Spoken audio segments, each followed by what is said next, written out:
materi.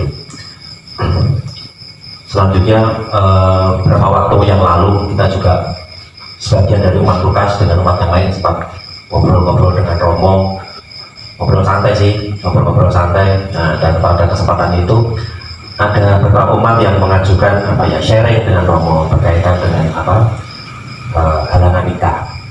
Ada umat yang menanyakan bagaimana sih itu, bagaimana langkahnya supaya harapannya umat kita atau saudara kita yang mengalami halangan sampai tidak bisa menerima komuni suci dan sakramen yang lain boleh mendapatkan kemurahan rohani. Dan hal itu sudah berkali-kali disampaikan oleh Romo bahwa gereja sangat terbuka. Jadi jika ada umat yang ada halangan atau apapun berkaitan dengan perkawinan dan yang lainnya, gereja sangat terbuka untuk membantu supaya iman umat kita tetap terjaga.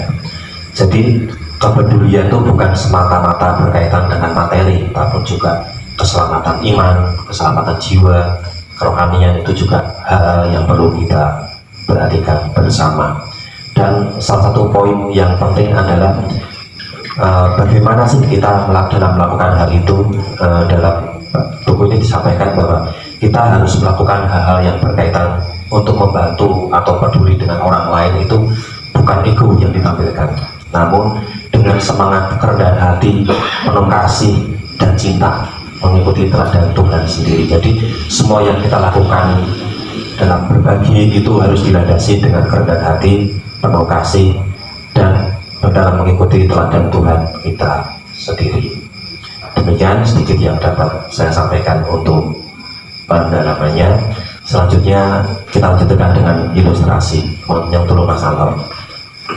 Sebuah ilustrasi dengan judul "Tidak harus dengan harta yang berlimpah". Di kampung Burian Runtuh tinggallah seorang petani sederhana bernama Pak Dalang. Di jajaran pemerintahan desa, Pak Dalang juga ditunjuk sebagai anggota bidang kesejahteraan masyarakat. Tugasnya adalah mendata masyarakat yang membutuhkan bantuan agar nanti dapat diajukan untuk menerima bantuan dalam bentuk bansos dan program kesejahteraan yang lain. Di lingkungan gereja, beliau juga dipercaya menjadi anggota tim pengelola dana sosial paroki.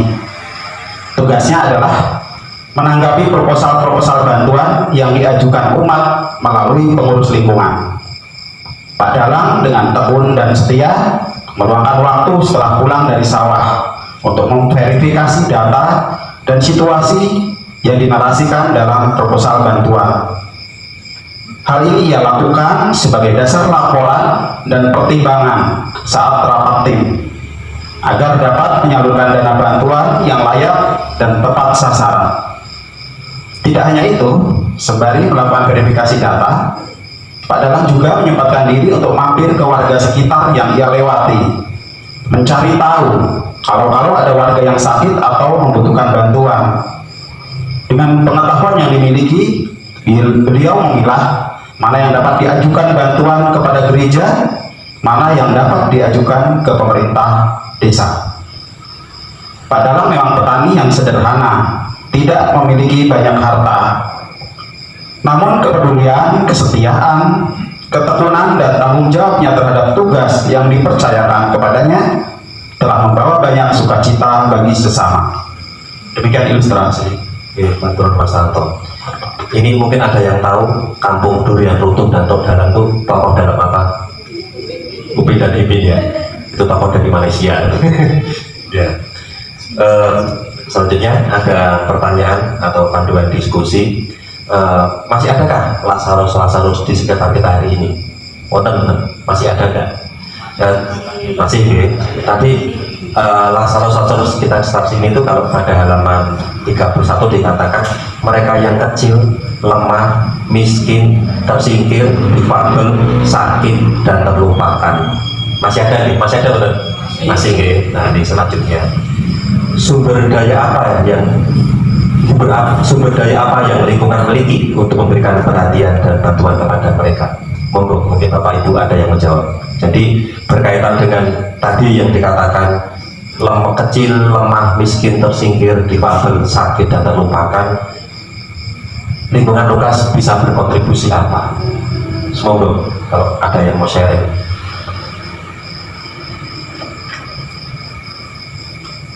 Yang ngasih topik, Mas Tato, atau silakan.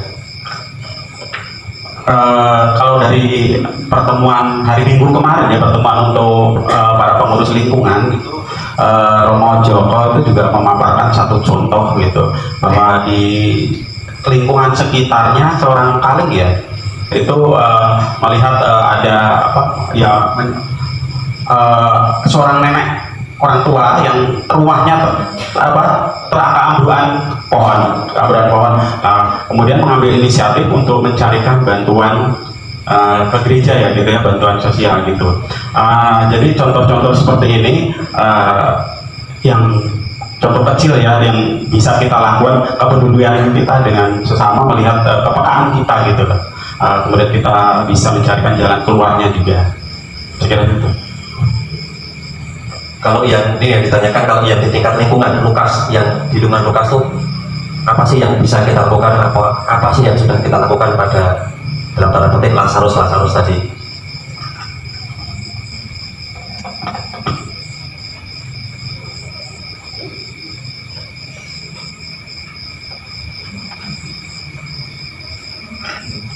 Semoga mungkin Pak Wang bisa menambahkan.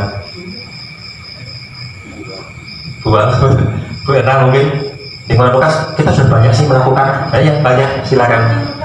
Ya.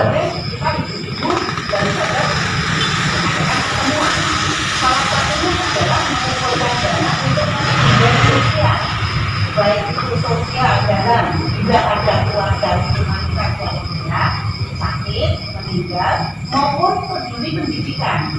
Itu juga kepedulian kita pada lingkungan untuk menggerakkan kegiatan sosial. Misalnya istilahnya apa, kalau ini memperhatikan Lazarus, tapi pada intinya di lingkungan Lukas yang diwakili kegiatan ibu-ibu setiap bulan rutin, tinggal penyalurannya saja menanti waktu.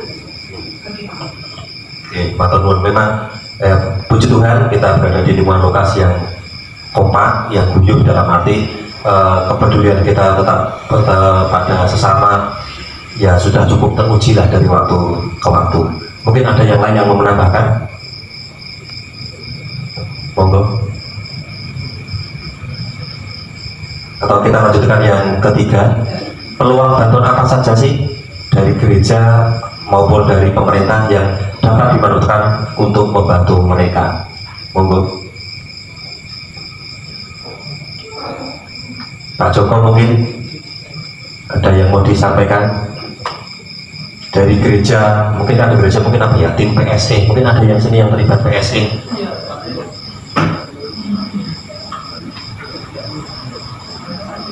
Ada Mbak Nur, mungkin PSE, apa yang PSE lakukan untuk membantu mereka yang membutuhkan?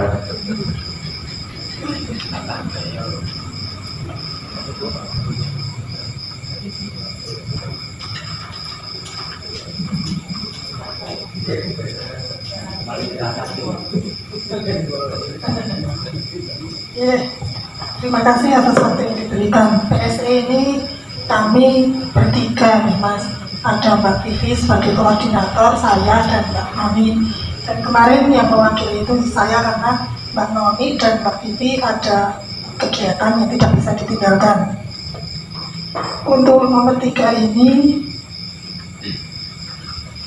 seperti yang sudah di kemarin Romo Joko Mendiko, memang ada bantuan yang bisa diberikan oleh gereja kepada yang membutuhkan dengan cara mengajukan bantuan itu Mas Tanto dan Mas Tanto, Mas Aris kemarin ya, bisa mengajukan jika ada warga kita yang membutuhkan.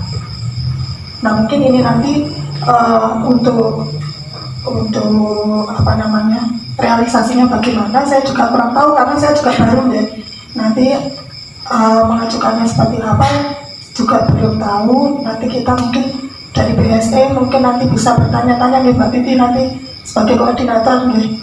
Nanti kita bisa bertanya-tanya soalnya baru kali ini kita masuk ke BSE Mas. Ya. Tapi kalau yang sudah bantuan yang sudah diterima seperti kemarin bantuan untuk usaha sudah ada ya Mas, sudah ada, itu yang saya tahu ya, yang di lingkungan Lukas ini yang mendapat Mas Wan itu salah satunya. Kalau yang di luar kemarin kan ada yang namanya diskusi, itu juga menceritakan, ini di luar Lukas ya Mas, itu menceritakan dari lingkungan masing-masing bagaimana cara lingkungan itu membantu warganya yang membutuhkan bantuan, tetapi dengan usaha sendiri. Jadi, maksudnya tidak minta ke gereja, tidak usahanya sendiri itu yang seperti yang Bu Erna sampaikan tadi, salah satunya misalnya mengumpulkan iuran tiap bulan untuk membantu yang miskin. Kalau tempat kita juga salah satunya simpan pinjam itu juga sangat bermanfaat untuk saudara-saudara kita yang membutuhkan, Mas. Kalau di tempat kita seperti itu. Saya kemudian ada lagi usaha untuk mensejahterakan warganya yang membutuhkan itu dari lingkungan Ngadirojo. Itu mungkin bisa menginspirasi kita nanti. Memanfaatkan lahan gereja itu dengan cara berkebun, menanam pisang, menanam sayuran, dan hasilnya itu dijual. Kemudian uangnya itu digunakan untuk membantu warganya yang kekurangan. Mungkin itu bisa menginspirasi kita. Karena di sini saya lihat juga lahan masih lumayan luas dan belum dipergunakan secara maksimal. Gitu. Saya kira itu saja ya. Terima kasih. Mungkin nanti ada ruang. Oke, Pak Turun. Nah, monggo Pak Joko disambung. Sedikit nambahin ya, yang disampaikan Mas Nur itu kemarin itu dalam bantuan ke paroki itu kemarin sudah disampaikan oleh Pak Anton Dato. Proposalnya juga sudah disampaikan, itu bisa ditindaklanjuti. Kalau dari tadi Mbak Nurmila untuk kapel di Tandurin ini ada kesempatan, monggo. Di samping Dumus itu masih ada tempat yang luas. Kami persilahkan kalau memang ada greget untuk berbuat sesuatu. Itu yang kami sampaikan. Kalau untuk pemerintah itu saya kira dari BLT itu bantuan langsung tunai itu kan banyak kepada mereka-mereka yang sangat membutuhkan. Itu setiap 3 bulan sekali ada itu bantuan dari pemerintah untuk masyarakat yang kekurangan. Itu tidak hanya BLT, ada beberapa macam, itu ada yang saya tahu hanya BLT, tapi ada lagi bantuan-bantuan yang tunai. Itu matur. Pak Turun, Pak Joko untuk informasi tambahannya. Dan ini Pak Joko sebagai ketua wilayah juga sudah mempersilahkan, mungkin mau ditanduri telo, tanduri pisang, tanduri opo, nanti mungkin hasilnya bisa dipakai dana untuk tadi kegiatan sosial atau apapun. Oke, matur nuwun. Mungkin sudah cukup ya, kita lanjutkan dengan doa umat. Marilah kita berdoa. Allah Bapa yang Maha Kasih, kami mensyukuri Tuhan atas segala rahmat berkat yang Kau berikan pada kami. Semoga Tuhan kami selalu mensyukuri atas berkat yang Kau berikan pada kami, dan semoga dengan berkat ini pun menumbuhkan kepedulian kami bagi sesama. Dan kiranya Tuhan Engkau benar mendengarkan doa-doa kami. Kami persilakan.